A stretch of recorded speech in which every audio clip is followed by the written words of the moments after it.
L'objectif ici serait d'utiliser une même forme tournée pour décliner un vase, un pot, un pichet et une verseuse. Pour réaliser un moule à partir d'une pièce tournée la veille, on va coffrer directement sur le tour pour ne pas déformer le vase. Il faudra être vigilant à l'étanchéité et à la bonne tenue du coffrage puisqu'il est simplement posé à même le tour. Ici, le coffrage circulaire, appelé cerce, est fait avec une bande de zinc agrafée au raccord et maintenue par plusieurs tours de ruban adhésif. On remplira partiellement l'intérieur de la pièce, puis l'extérieur, et ainsi de suite jusqu'à ras-bord de la pièce. On peut décoffrer avant la prise du plâtre pour commencer les rainures de direction d'éclatement. On profitera de l'échauffement du plâtre indiquant sa prise pour décoller l'ensemble du tour. Les directions d'éclatement sont améliorées à la scie en restant environ à 3 cm du vase. Le moule est éclaté en 3 parties à l'aide d'au moins 3 lamelles métalliques. On tape sur la dernière insérée au milieu des autres. Il faudra faire sécher le moule avant de procéder au premier tirage sommaire en barbotine à l'aide d'un fond préfabriqué et d'une réserve mobile. Ou bien procéder à un bon savonnage de toutes les parties éclatées avant de tirer le modèle en plâtre. Le modèle ainsi obtenu devra être habillé d'un piston pour créer la future réserve de barbotine avant la réalisation du moule définitif. Alors, ça c'est mon volume à couler. Eh bien, je mets égal 12 litres de plâtre. Donc, volume à couler égale volume de plâtre. Plus 2 tiers. Donc,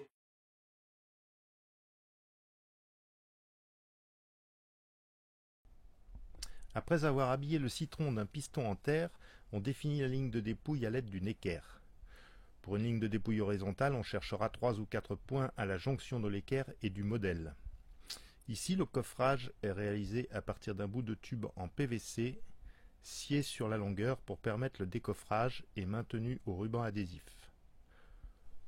On prendra soin de couler le plâtre juste au niveau des repères de dépouille. Le décoffrage s'effectue après la prise du plâtre. On trace un repère de centrage et on profite de la relative souplesse du modèle pour le démoulage intermédiaire. Surfacer le plan de joint à la raclette et répartir les emplacements des futurs tenons au vilebrequin, à la cuillère ou au couteau au choix.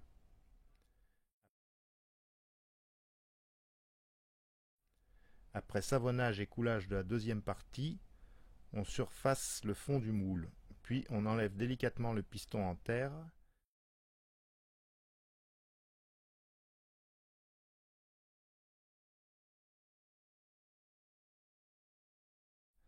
On ébarbe les défauts et on procède à l'ouverture du moule.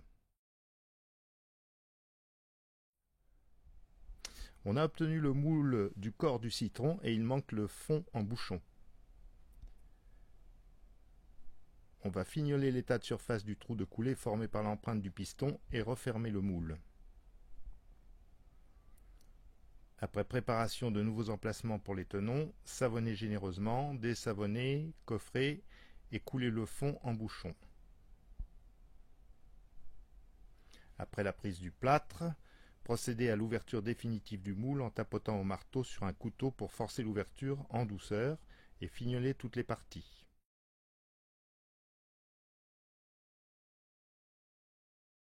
Après séchage du moule, on obtient la pièce en 2 temps. Le corps d'abord, puis le bouchon pour finir la pièce en remettant un peu de barbotine avant de refermer le moule et de le retourner.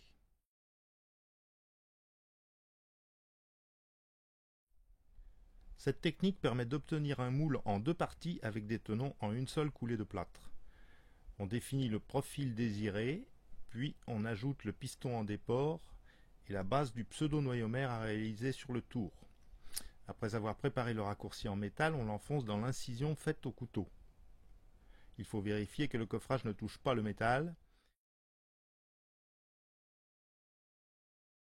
et on fignole les raccords pour enlever toute bavure superflue.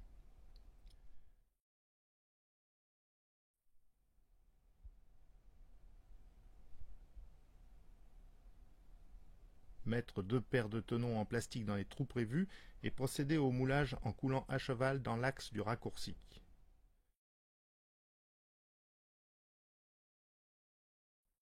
On élimine à nouveau tout relief indésirable avant le séchage du moule.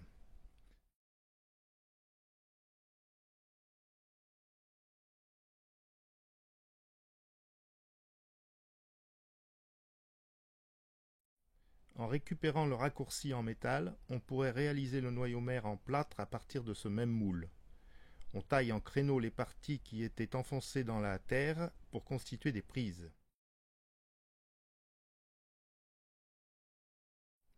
Après un bon savonnage de toutes les parties du moule, on replace le raccourci dans le moule avant de couler le noyau mère.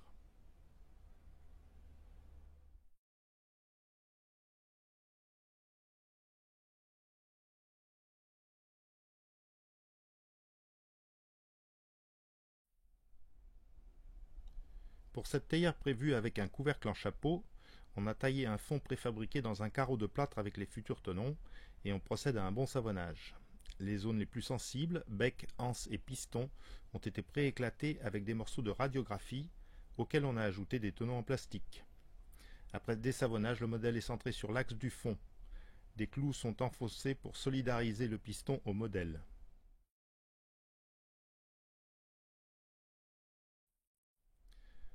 Le coffrage est facilité par l'épaisseur du fond qui fournit une bonne base d'appui. Après avoir coulé délicatement dans l'axe de l'anse et du bec, on procède au décoffrage et au démoulage du fond. Les clous sont enlevés ainsi que le piston.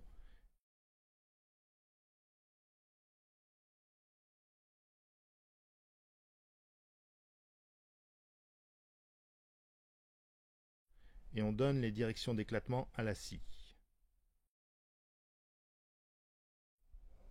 On mettra en tension les deux côtés et l'éclatement sera provoqué sur le plus sensible, ici l'anse.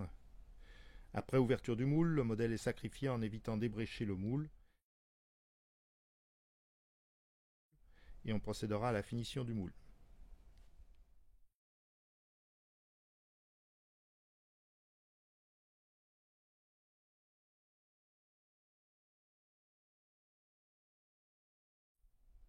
Accessible à tout le monde, le traînage en terre s'effectue à l'aide d'une plaque de traînage à la forme désirée et d'un calibre taillé dans une chute de plaque en PVC expansé.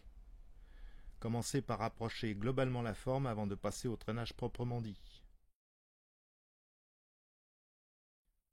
On procédera par passage successif du calibre sur toute la longueur du traînage, avec un geste qui commence et termine en dehors de la forme pour éviter les marques de démarrage ou d'arrêt sur la bosse. La tenue bien verticale du calibre et plus ou moins de patience selon la dextérité garantissent un bon résultat. Dans le cas présent, on dispose 4 planches en quinconce autour pour effacer la plaque de traînage et on procède au coffrage.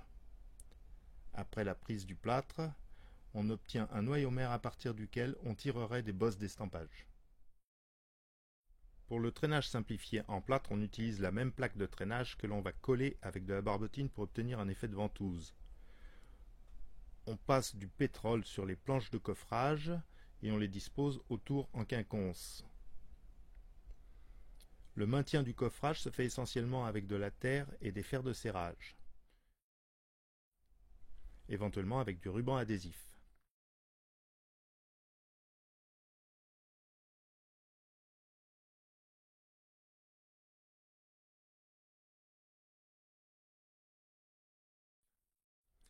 Pour un même profil, le calibre doit chevaucher de quelques millimètres la plaque de traînage pour garder assez de matière à traîner sur les côtés.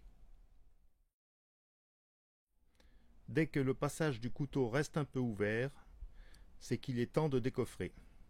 Les planches sont tirées une à une dans leur axe.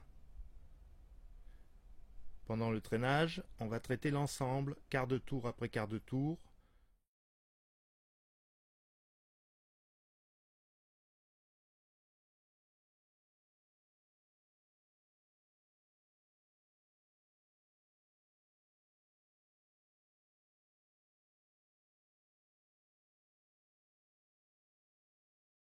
En prenant soin de ne pas arracher les angles de sortie de traînage qui seront pris à l'envers au début.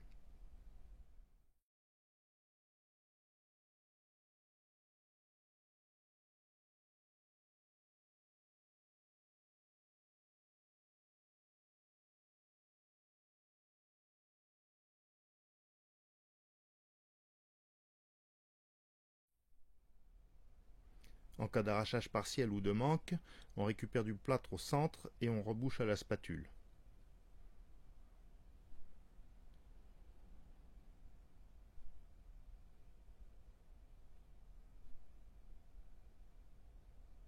Puis on arrose copieusement d'eau avant de finaliser le traînage.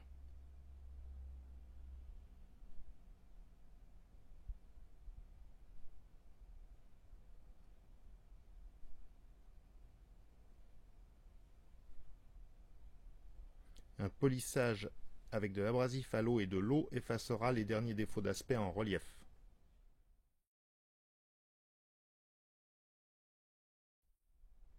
Pour réaliser un pseudo-noyomère d'assiette, il est souhaitable d'avoir un bord bien vertical. Après mise en forme du profil désiré, on coffre et on coule le plâtre. Le décoffrage s'effectue avant la prise du plâtre pour permettre la mise en forme de la bosse d'estampage sur le tour.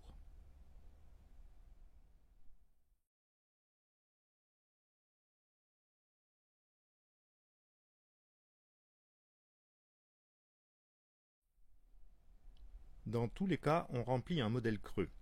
Ici, on se contente de le coller à l'envers sur la plaque d'appui et on va couler directement la première partie.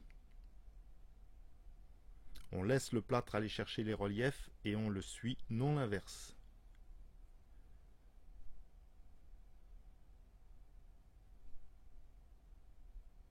Il faut prévoir maintenant une réserve, un espace libre appelé chasse, avant de couler la deuxième partie. En matière de coffrage avec des planches, il faut se méfier de deux dangers. L'effet de bascule, pour des planches en vis-à-vis si la sangle est trop haute,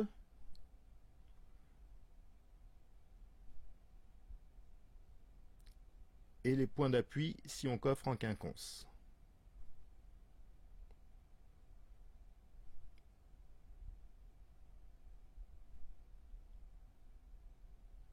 Après décoffrage, on peut tenter un démoulage en douceur avec un maillet en caoutchouc ou finir au couteau et marteau. On élimine la chasse en terre